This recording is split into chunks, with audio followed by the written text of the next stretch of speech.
Oh, good morning, my precious friends. Golly. Oh, whew. Happy Father's Day. Woo! I don't think I do father's dad jokes, but my daughter said to me, "Oh, yes, you do." And, but I still don't know what they are, so I borrowed two today, and here we go. What did George Washington say to his men before they crossed the Potomac? Get in the boat.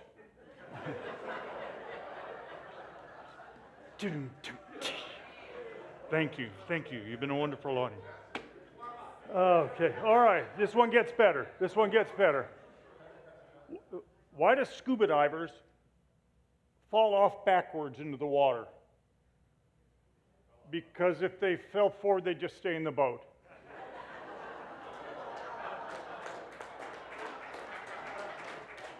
Okay, because I seem to be on a roll. You seem to really like these. What clothes does a lawyer wear when he goes to work? A lawsuit. Ow. Oh. Ow. I just strained something. That hurt. I used to hate facial hair, but then it grew on me. I suddenly can't stop. Thank you. That's it for me today. Thank you very much. Man, if I do tell dad jokes, I came by it honestly. My own dad, especially when he was in the military, he had a shoebox full of 3x5 cards that he would write puns and jokes on, and he sent them to magazines and newspapers all over the country.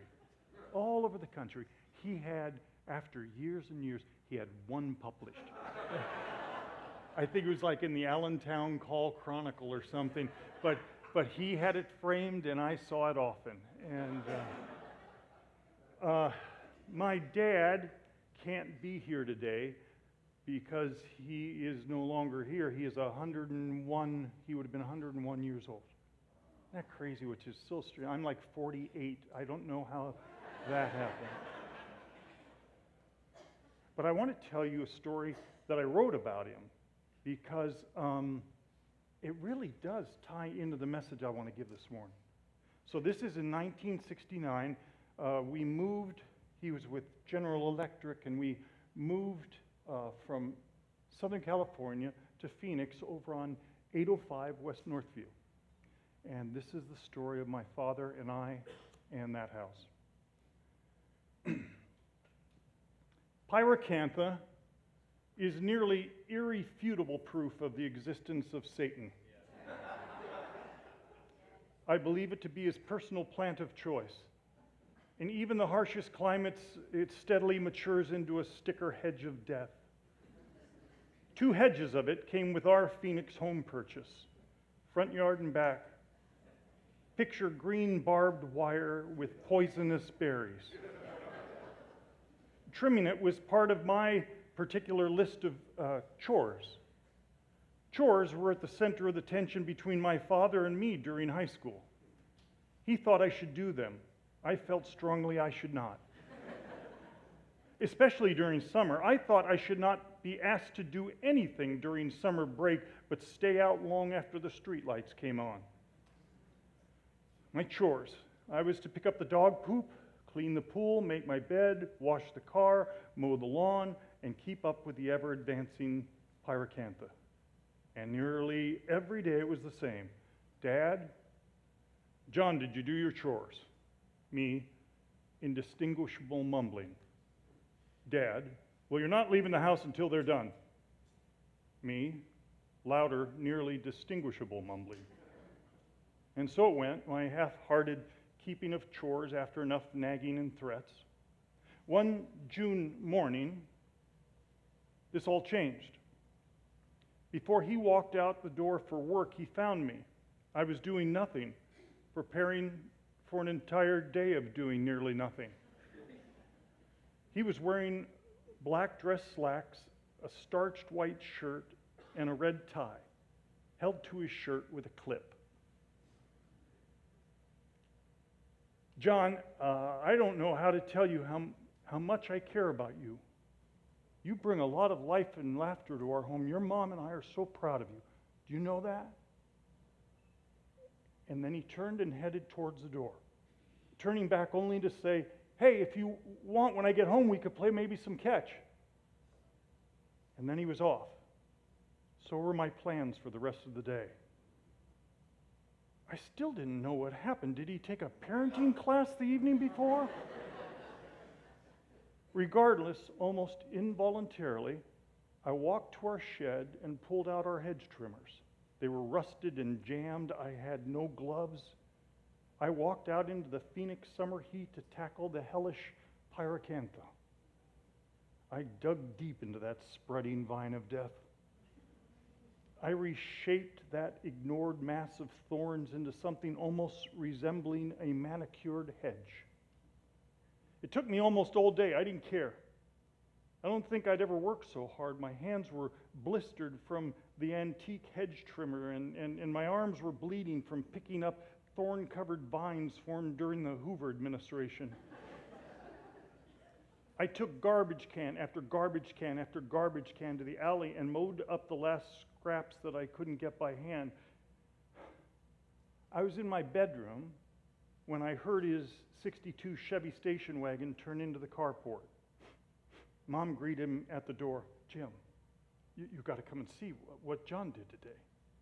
And through the mostly closed blinds on my window, a bedroom window, I watched him walk out to inspect what I'd done.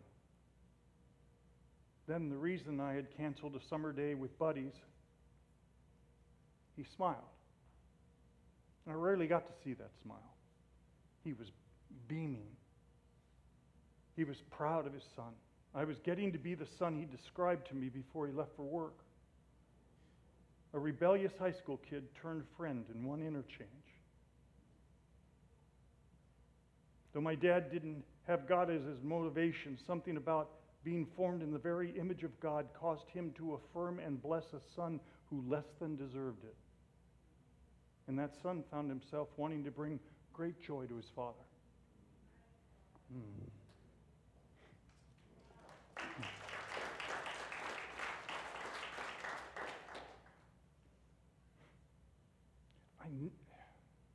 As Caleb said, I know this is confusing this day. Honoring fathers can be complicated. It's uneven. I hope today is an encouragement to dads that you can have wonderful influence. And that each of us, the rest, those who are around that dad, can have wonderful influence on fathers and those who may become fathers and those who are influenced by them. You know, the catch when you're actually preaching on Father's Day is there are not very many good examples of dad in Scripture. A lot of great moms. Oh my golly. Dads, not so much. In fact, the only real good dad is not even a real human. He's the prodigal son's father. He's the only one I could dig up. But the best description is the relationship between God the Father and God the Son. If you watch them, if you stare them down, if you read through Scripture, you'll hear over and over and over. It's almost like a one-up competition. They're trying to outdo each other in giving honor and glory. Father, I am doing this for your glory. I love you so much that you would be esteemed. And the Father says the same to the Son. I created this world so that you could be shown off. What a relationship between Father and Son. So recently, like in the last 4 months, I've heard two different people that I respect teach on Matthew 3:17. I'm not going to spend any time there except to say I'd never seen this before. You remember that day when Jesus is going to be baptized by John the Baptist. And it says in verse 16, after being baptized, Jesus came up immediately from the water, and behold, the heavens were opened, and he saw the Spirit of God descending as a dove and lighting on him.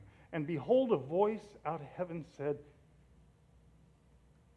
this is my beloved Son, in whom I am well pleased. And I've always loved that. Haven't you loved that? But you know what I've never, ever thought of? Jesus hasn't done anything yet. Come on. Come on. The Father says, this is my Son in whom I'm well pleased, just because of who he is, not because of anything he's done or hasn't done. Isn't that precious?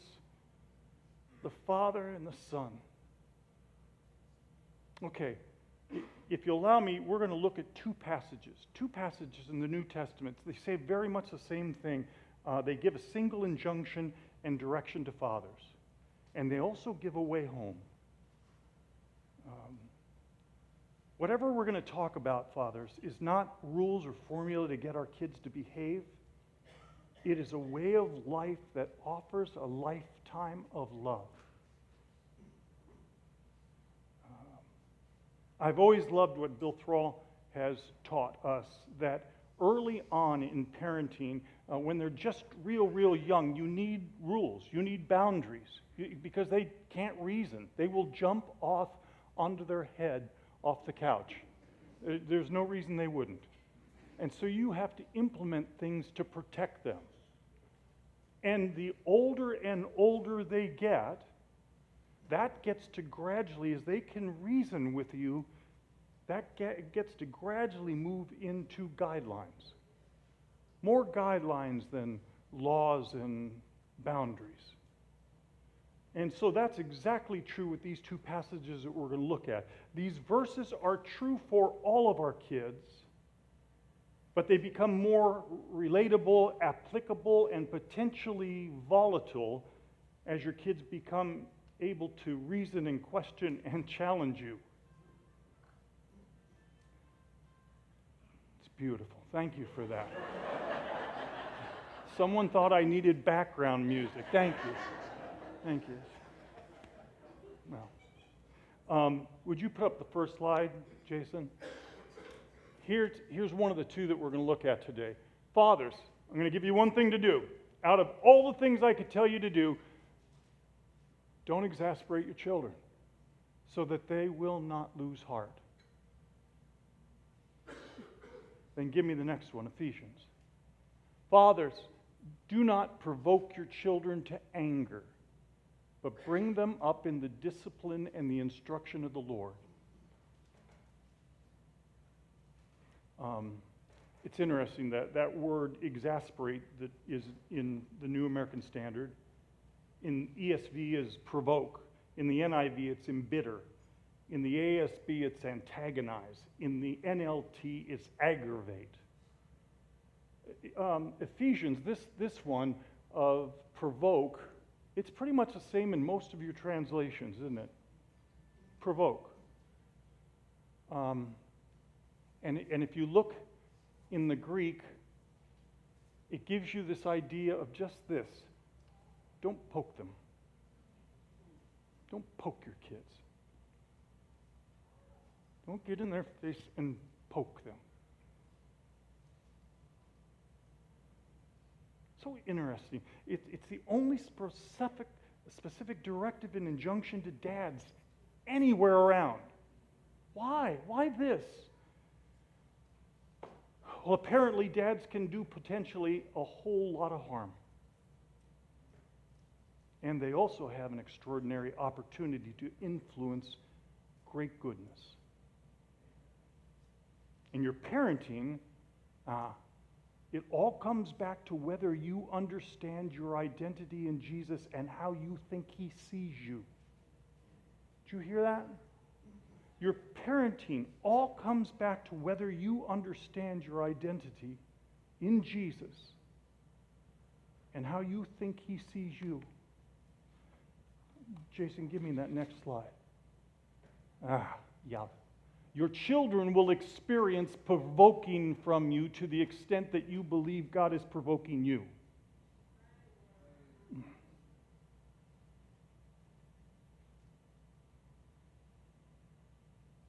If you trust that God is for you and you absolutely believe it, and that He doesn't resort to trying to win by His power, then you can offer the same for your kids. It doesn't get any more complicated than what we just read. And so let me just real quickly again remind us who we are, especially you dads.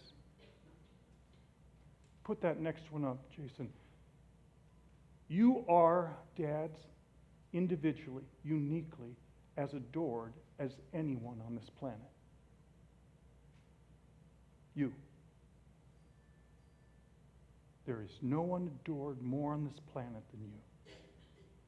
Jesus has paid for all of your sins, past, present, and the ones you haven't even thought about yet.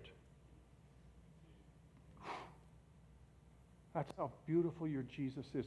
And you have to believe that.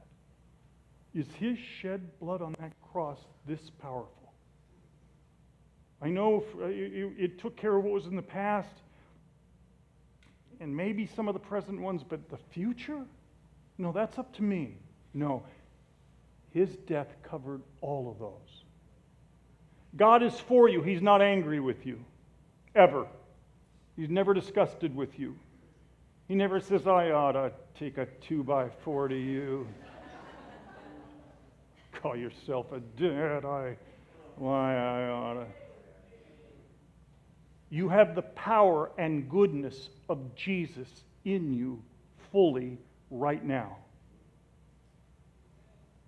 And you can trust this identity and quit striving to be enough. Quit performing to try to match up to something that will only make you sick and only cause you to provoke. He created you for this time, for this family. You are His choice to be the dad to these kids. God has made you to be more than enough to be an exceptional dad. Even if you haven't been a particularly good dad, you can right now trust in His ability to be one. He is actively in you at this moment, giving you all that you need to love them well. Now, what we're talking about in provoking or exacerbating or anger, this is not, he's not describing parents making mistakes or failing. He knows that's going to happen. You're a parent. You're going to get in situations, it's just, you're going to blow it. You've got past tapes. You've got, here's how it was done for me. And you're learning, you're growing up. And I want you to know this passage is not about that. He knows you're going to make mistakes. He knows you're going to fail. And that shed blood took care of all of that. All of it. Oh, by the way, there's a special dispensation because we live in Phoenix.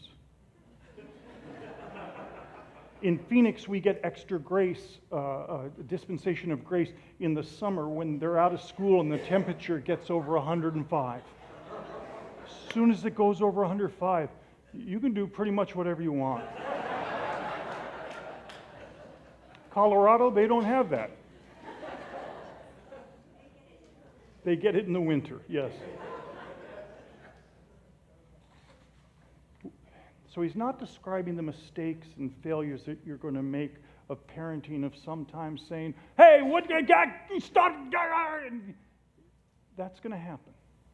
What he is describing is the intentional use of your power to defeat them.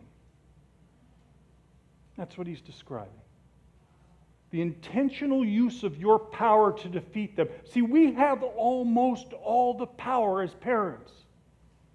They have little to defend themselves with. We could take away things. We could power up. We can manipulate in reasoning. We're louder, physically intimidating. We can badger, embarrass them, compare, demean them, confine them, exploit their weaknesses, push their buttons, break their hearts.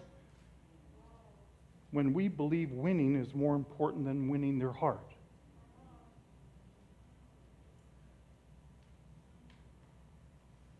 We have all the power. And they know that we have all the power. And it's why it infuriates them and breaks their hearts when we would intentionally play them and work them and poke them. They think, "You're my dad. You would do that to me? I thought you loved me. What are you doing?" It devastates them like nothing else. In Colossians, we said, in fact, let me read it again. In Colossians, it says this interesting statement. Don't exasperate your children so that they will, interesting phrase, so that they will not lose heart. Wow. Here's the innocence of an open heart of a child that can no longer do that anymore because it's been harmed, it's been manipulated, it's been devalued. And so you will watch a child sometimes who is pulled back, and it's because they've lost heart. They didn't expect this. They didn't see this coming. I love the amplified version of Colossians 3:21 where it says, "Fathers, don't provoke or irritate or exasperate your children with demands that are trivial or unreasonable or humiliating or abusive, not by favoritism or indifference. Treat them tenderly with loving kindness, so that they will not lose heart and become discouraged or unmotivated, with their spirits broken." When I choose to provoke as a way of life, when I get crossways and my children challenge me, I can break their spirit. And it is not easily recovered. So dads, this is the end of the worst of the bad news. We can create distrust, we can create fear, we can cause their hearts to close, and we can break their spirits. God has given us such a sacredly powerful, frightening role. Now, next slide. Next slide. No, go back. I'm sorry. I wrote that it's a slide. Maybe it's not. It didn't earn its way to slide. Instead of using our power to win, we get to employ Christ in us for the benefit of another. That's your precious, precious highest calling. Instead of using our power to win, we get to employ Christ in us for the benefit of another. In fact, I would describe maturity is to risk the strength of humility with clear wisdom and truth presented to give dignity and protection instead of using power to humiliate.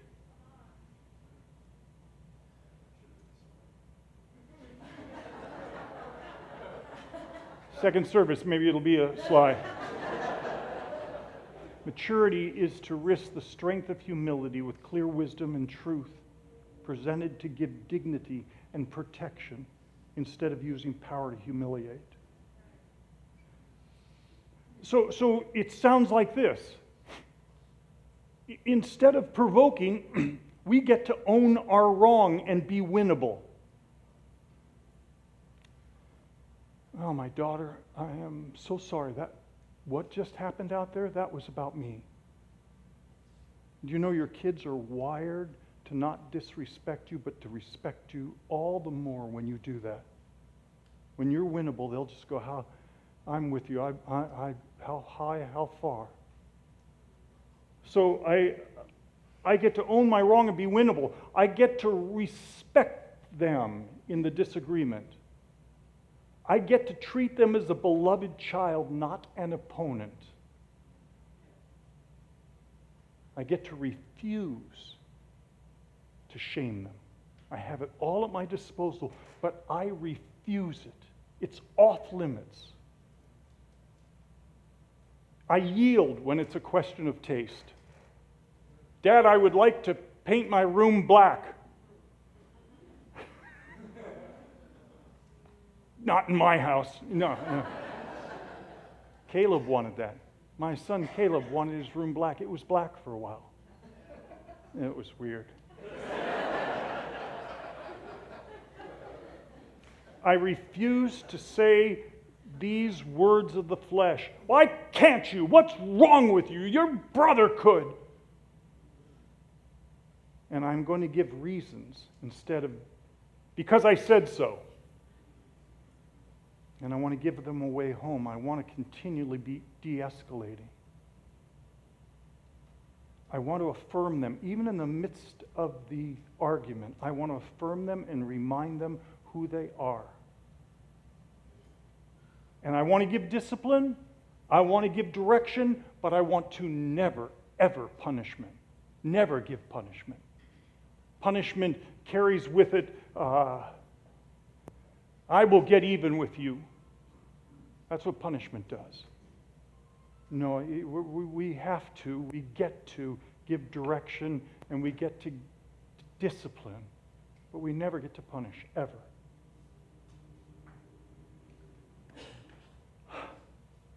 So dads, when we choose to love them this way, even imperfectly, did you get that? Even imperfectly. If we choose to love them this way, something sacred and magical begins to happen. Ooh, doc. More background music. Thank you. I needed it there. I went too long and I needed that background music. What is with the background music? Yeah. When we choose to love them this way, they grow to trust us. There's that word. It is the most powerful, strong father, son, father, daughter. It is the most powerful word. They begin to open their arms and not guard themselves, and they begin to trust us with them. And not perfectly, not all at once, but they begin to allow us to direct them, as Bill taught me, love them and gradually release them. Trust is what I'm looking for. Trust is the key that opens into everything good. So dads, it's this important. In every single interaction, we are earning the right to gain access and permission to their hearts. We'll mess it up, but if that's the intention of your desire as a parent, you're going to be a great parent, and you're going to have a child who grows up in health. Give me that slide in Ephesians. Go back to where that is. Yeah, right there. Fathers, do not provoke your children to anger. And now he says, instead of doing that, you're going to, if you can choose to not do that, you're going to be earning trust. And now you get to do real stuff. Now you get to bring them up in the discipline and the instruction of the Lord. And they will want you to. It's not that you will impose it on them. Their heart is longing for it. Discipline. How to not be dominated by my passions and emotions. How to learn to not be dominated by my passions and emotions. When your child trusts you, they begin to come to you, and not even rationally always, but they're trying to ask in trust. Dad, I feel overwhelmed sometimes. I want to do right, but I get beaten up by temptation. What do I do? What do you do? Oh, how gold. And then, now you're in a place where you get to do what my spiritual dad did for me. I came to Bill and said, Bill, I feel overwhelmed sometimes. I want to do right, but I get beaten up by temptation. I trusted him enough. I knew that he wouldn't throw me under the bus. And so I asked him those questions. And he taught me this truth that I teach everywhere I go. He taught me this truth. If you can come out of hiding and have some people in your life that you trust, that you can tell the sin that you're going to do before you do it, it will break the power of sin. If you have someone in your life that you trust, that you could call, like I did to your husband. I trusted him so much that I got on the phone, called and said, Randy, I'm in trouble. And I don't know what to do. And he said, I'll be right there. And I said, Randy, go back to bed. The fact that I trusted you enough that I could call you, and that I knew that you would not throw me under the bus, and that you would protect me. You protected my family and my legacy. Thank you for loving me like that, Randy. I'll go back to bed. That's what I got taught by my spiritual father, because my arms were open.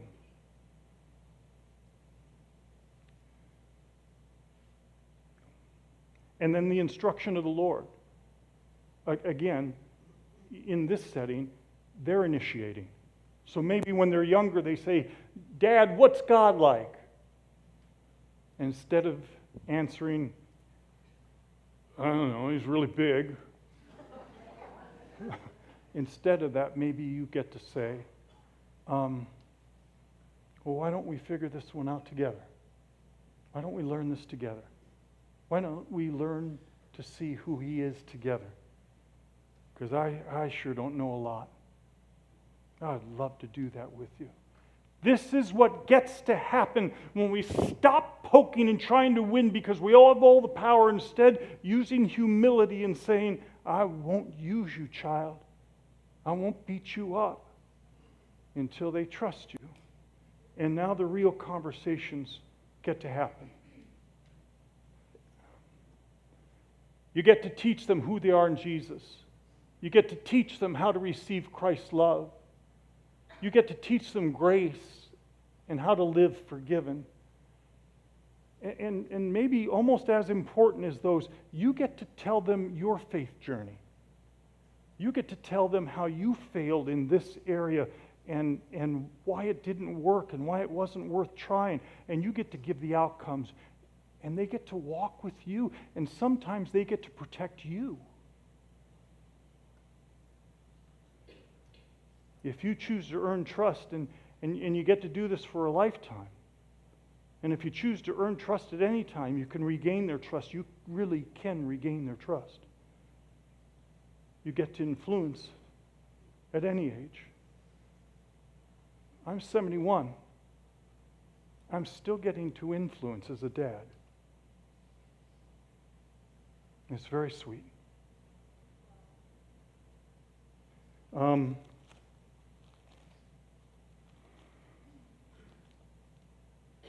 In John, the Gospel, I'm going to read a verse, but I'd like to read it over you, dads. Would you do me the honor of standing up where you are? Any dad who has children, whether they're in your house or not. You mighty men.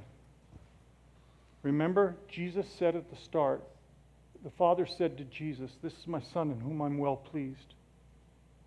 And now, Jesus takes that love that was given to him, and he looks at you in the eyes and says,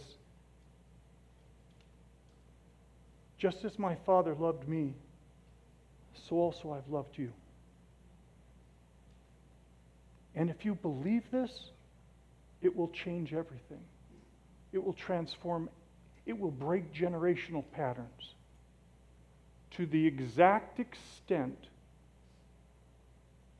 that my Father loves me, Jesus says. I promise you I love you.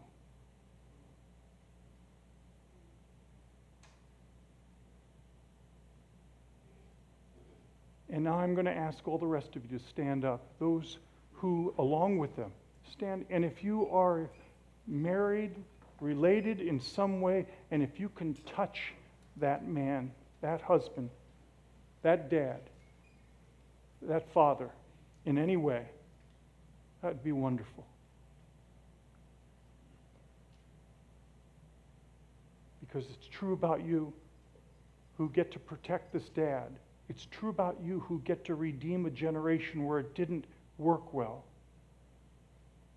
He says the same things to you. Spouses, children, wives.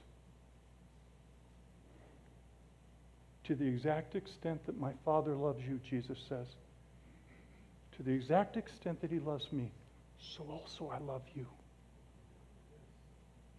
If you dare to believe it, if you dare to risk to believe that it could possibly be true, it sounds impossible, but he says it, Jesus says it, so question his taste, but don't question his character. Please, it is that important for you to believe this to be true, and for you to stand with your husband in this, or your dad.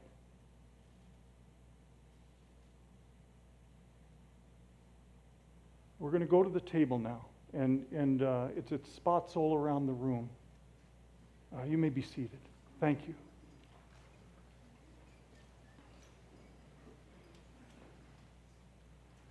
The reason that we can so boldly say that he has taken care of all my sins, past, present, and future, the reason that we can so boldly say that Jesus says, to the exact extent that my Father loves me, so also I love you, is because something happened in human history. A son who loved his father so much said, somewhere in eternity, let me do it. Let it be on me. Let me take the hit. I love them so much. And so the son comes and takes the hit, and sees me and sees you and sees every single wrong thing, every seditious act, every failure, every wrong thing, and says, I will become that sin. I didn't even know it. I will become that sin so that they can become the righteousness of Christ in me. So we celebrate this. Don't beat yourself up when you go to the table. Celebrate that the death and resurrection is that powerful. Happy Father's Day, my friends.